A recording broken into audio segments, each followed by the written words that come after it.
Hello everyone, welcome back to our channel Login Assist. In this guide video, I will show you how to change flag in chess.com. First of all, launch open chess.com application. You can see over here chess.com application has been opened. Initially, you'll be led to the home interface. So if you want to change your flag, it is actually very simple. Your flag is automatically put up from the location you've specified in your profile.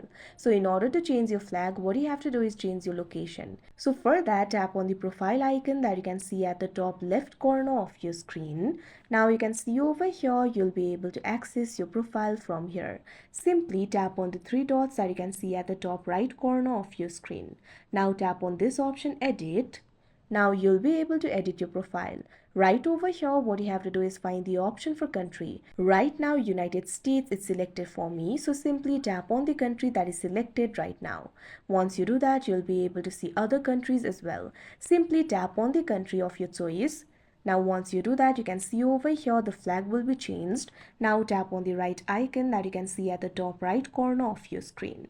Now the information has been edited. Now you can see over here the flag has been changed. So that is how you change flag in chess.com. I hope you found this video helpful. Thank you for watching. Make sure to like, share and subscribe to our channel.